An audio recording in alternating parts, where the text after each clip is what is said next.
Salut, c'est François. On se retrouve pour Morning Van pour vous faire découvrir en visite audio le nouveau Chausson X550. On va commencer côté chauffeur, côté de la porte chauffeur, et on va faire le tour et après on va rentrer dans le X550. Petit rappel, il fait 2,10 m de large, pas plus, comme un fourgon. Il fait 1,98 m à l'intérieur, avec quelques petites exceptions sous le lit, mais on verra, mais 1,98 m à l'intérieur. 2,75 m de hauteur extérieure, comme un fourgon H3 Ducato classique.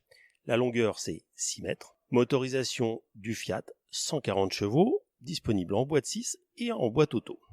Et il y a une petite cerise sur le gâteau. Il est livré avec l'option blocage de différentiel électronique, traction plus, pour que quand vous êtes un petit peu dans les touches-mains, le véhicule fonctionne plutôt toujours très bien et permet de se sortir des passes un petit peu difficiles si c'est gras ou un petit peu caillouteux. Quoi dire d'autre? Quand vous regardez le véhicule, vous allez voir que la casquette avant est noire, mais le reste du toit est blanc, bien sûr pour ne pas avoir trop chaud.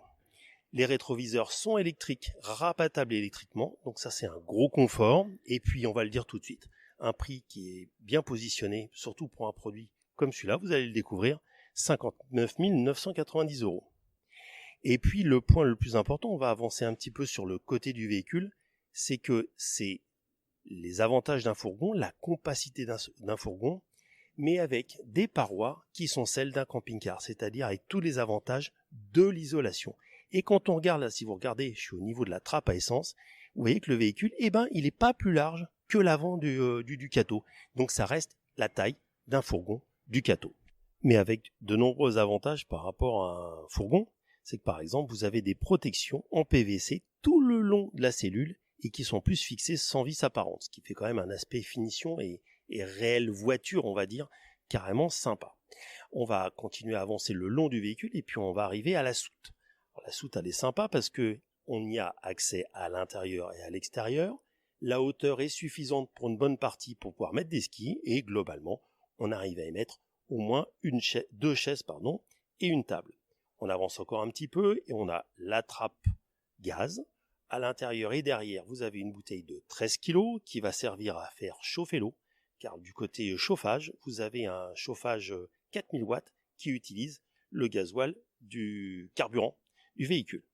Et tant qu'on est à l'arrière du véhicule, on va vous parler de quelque chose qu'on ne voit pas. C'est les eaux qui sont à l'arrière, positionnées à l'arrière. Vous avez un réservoir de 100 litres d'eau propre et 100 litres d'eau usée. Et puis tant qu'on est à l'arrière, toujours, on va regarder, et c'est là un point important du véhicule, c'est son design, c'est-à-dire que le bandeau lumineux est extrêmement moderne et en complète, on va dire, corrélation avec l'avant, et ça c'est carrément sympa. Quand on lève la tête, on va voir qu'il y a un pré-équipement pour le porte-vélo, et aussi, vous voyez, l'intégration complète de la caméra de recul qu'on retrouvera à l'intérieur du véhicule. On continue encore à découvrir le X550 de l'extérieur, et donc on est à l'arrière droit, et vous avez une petite trappe. Et vous avez deviné que c'est la trappe qui permet d'accéder à la cassette toilette sur roulette, tête Ford, qui permet de la déplacer plus facilement, parce que ça peut quand même peser pas loin de 13 kg. On continue à avancer, on va arriver devant la porte d'entrée, et qu'est-ce qu'on peut vous raconter? Eh bien surtout déjà, c'est qu'il n'y a pas de marchepied, ce qui permet de préserver la garde au sol aussi plutôt intéressante parce qu'on est en 16 pouces, ce qui fait gagner 4 cm par rapport à une montre en 15 pouces. Et donc au-dessus de cette porte, vous avez un petit éclairage LED et un rappel qui est aussi pas négligeable, c'est que l'ensemble des portes sont motorisées, c'est-à-dire que quand on ferme, y compris la porte de la partie arrière, vous avez un accès qui est sécurisé quand vous fermez avec la télécommande. Bon, maintenant c'est le moment de rentrer dans le X550 et on va dire de monter, mais en fait la marche elle reste très raisonnable car la première marche est juste à 30 cm. Donc on va aller dans la cabine avant, entre guillemets, du côté conducteur pour vous rappeler que donc c'est un Ducato. Les avantages, c'est qu'il y a d'origine un grand écran avec une interface MirrorLink qui permet de connecter en Apple et en Android toutes vos applications directement, régulateur de vitesse, commande au volant. En gros, voilà l'essentiel. Les deux sièges sont rotatifs, vous le voyez, en tout cas on vous le dit, ce qui permet de commencer d'ouvrir sur le salon, mais on va y revenir. Après, vous avez au-dessus de la tête de cette cabine un immense sunroof, un immense trou ouvrant qui s'ouvre, qui est anti-UV. Mais avant de basculer vers le salon, il y a un point important, c'est les rideaux. Donc il y a un immense rideau pour le pare-brise avant et surtout un truc très très malin qui vient de chez Chausson maintenant, c'est les stores latéraux pour les fenêtres qui sont en éventail et qui permettent de recouvrir la totalité des deux vitres des portes latérales. Alors le salon, il a une spécificité, comme vous avez dû le voir, ou en tout cas je vous le dis, il n'y a qu'une baie d'un côté. Il y a deux banquettes, à gauche et à droite, et qu'une seule baie. Et de l'autre côté, vous avez un petit mur en liège pour pouvoir mettre et épingler des listes de courses ou des photos des enfants et des petits-enfants, un petit miroir pour se recoiffer. Et pourquoi donc pas deux baies? Raison très technique, très intelligente, c'est que vu la largeur du X550, qui ne fait que extérieurement 2,10 m, pour préserver un lit qui fait quand même 2 mètres, ce qui est absolument génial, eh bien, pour gagner un tout petit peu, eh bien, on a enlevé une des baies qui prenait trop de place et qui ne permettait pas d'avoir un lit de toit qui descende de grande largeur. Donc c'est ça l'avantage. En dessous du lit, il y a un super éclairage très moderne et surtout une convivialité, un espace pour un fourgon, en tout cas pour un volume extérieur de fourgon. Jusqu'à présent, on a parlé largeur, mais il faut aussi parler de la hauteur. Donc sous le lit pavillon, on est à 1,83 m et sur le reste du véhicule, entre 195 et 200 cm, entre 1,95 m et 2 m, ce qui est quand même appréciable. Et c'est possible car ça n'est pas véritablement un fourgon, c'est-à-dire que le châssis est surbaissé, on le voit à l'avant parce qu'on voit le décrochage entre la partie cabine et la partie arrière, c'est ça qui a permis cette très grande habitabilité.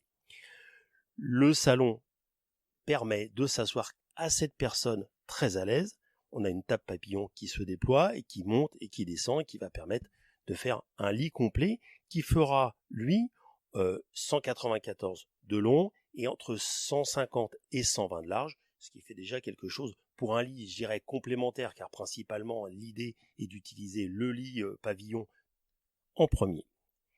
Et quoi rajouter? Eh bien, les deux banquettes se transforment en deux sièges positionnés face à la route.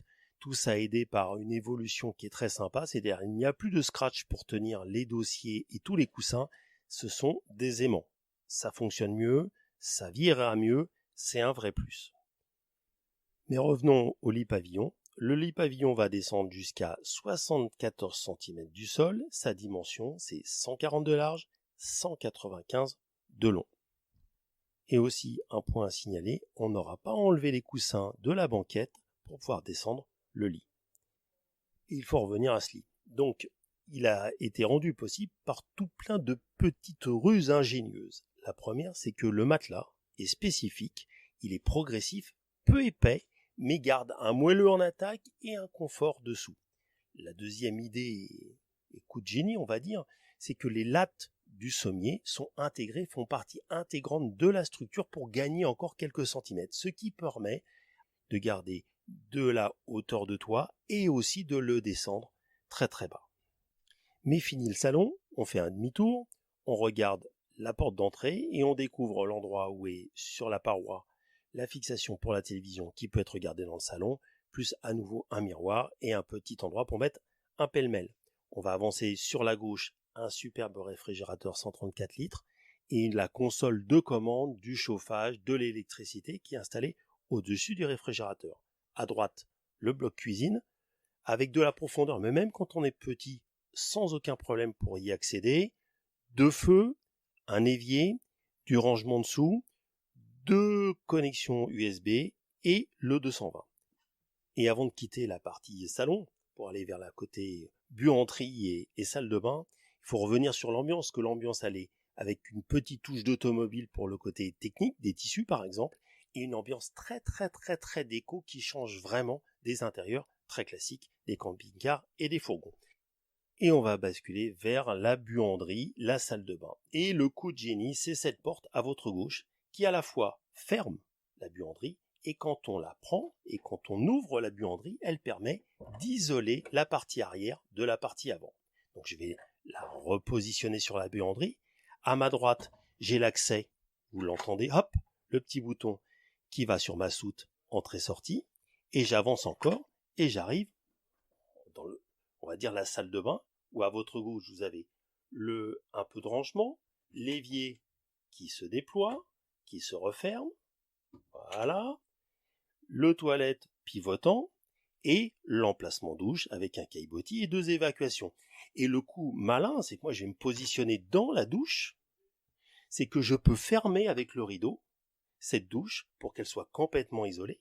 Et quand je vais l'ouvrir, je peux tout à fait me sécher, m'habiller, non pas sur le caillebotis, mais dans l'espace qui est réservé, qui est séparé quand je ouvre cette porte, qui va séparer la partie salle de bain et buanderie du reste du véhicule. Donc j'ai accès à la buanderie, j'ai accès à mes affaires, et je suis les pieds au sec, tranquillement.